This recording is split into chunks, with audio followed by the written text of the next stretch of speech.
talents. Mark earlier in the prayer meeting spoke about serving in the life of the church. Are you serving? Can I be so bold to say, if you're not serving, why not?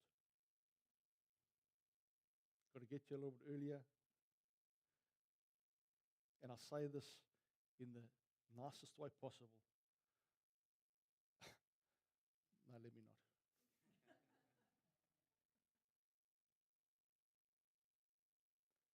You see, friends, I do think that it's possible to love the church without Jesus.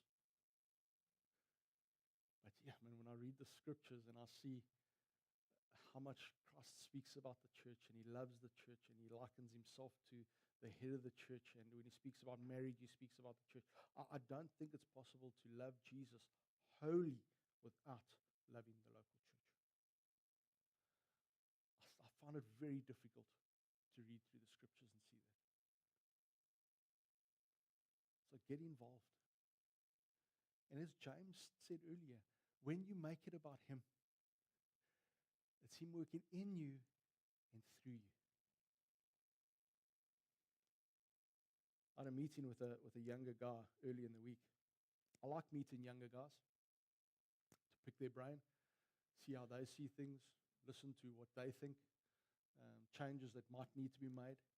And can I even say, ask them to look at me and say, is there something you can speak into my life with? Because I'm not perfect. And the thing that came out of the discussion was that the younger generation are looking for authenticity. There's a saying that says that they don't care how much you know until they know how much you care. You know, in the older generation, sometimes all we want to do is just pass knowledge down. Do this and do that, and I think it's great. My dad was busy working in the yard the other day, and Samuel was back at home. I phoned Chantal, I was at the office, I said, bring him up here, he's going to learn some stuff. He's busy with, I said, I'm not interested, send him. He's going to come learn some stuff. Practically. Stretch him a bit. But here's the thing. If I'm sending him to somebody that doesn't care about him,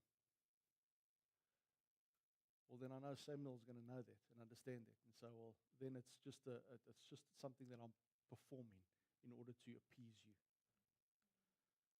But I know my dad loves him. He knows when he gets there, he's going to get fed well.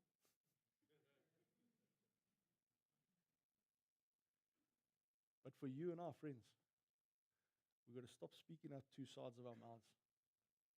Our life and our doctrine need to align with each other. If it's not, then you and I need to address some things in our life.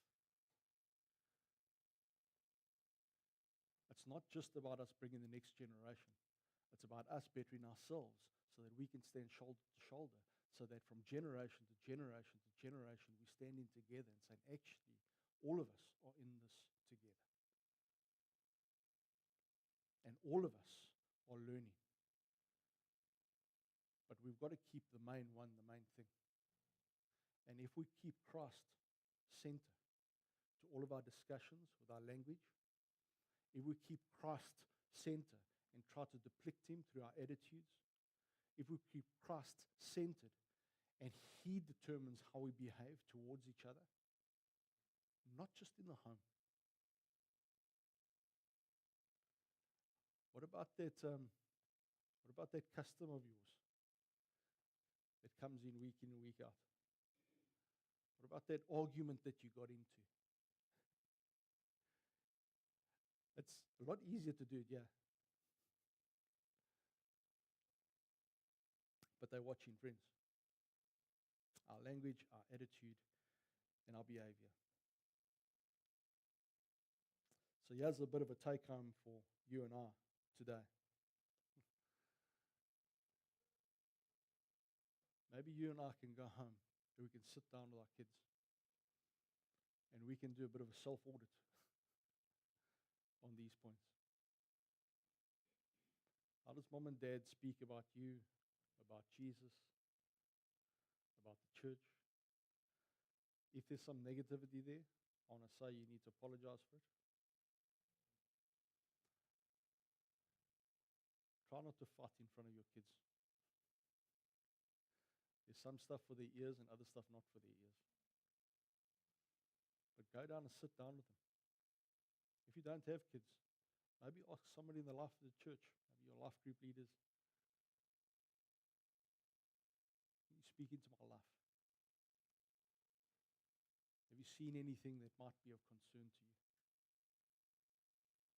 It's always easier to invite somebody to speak into your life than for somebody to come and speak into it, inviting themselves. I hope this morning hasn't been a hard message, friends. But the gospel is offensive. And it's offensive in a good way. Because you and I, if we want to raise the next generation, we've first got to look up. We've got to change what we say, change how we do it, and change what we do. And when we do that, we'll see God will do what God will do in God's timing. So, Father, thank you so much for your word. Thank you, Holy Spirit, that you are with us here this morning. Thank you that you are sovereign over everything, Lord. Lord, thank you that you don't disqualify anybody, but you qualify us. That as we've listened to the message this morning, that it wouldn't be one of condemnation if we're not performing in one of these areas, because it's not about performance. It's about us humbly coming to you and say, Lord, not I, but you. Please search my heart and tell me if there be any wicked way in me. Start with me. Start with my spouse. Start with us. Make Jesus more real to us. Help us to fall more in love with him. Help us to love people. And help us to change from the inside out. That we do not want to be conformed to the patterns of this world, but we want to be transformed by the renewing of our minds.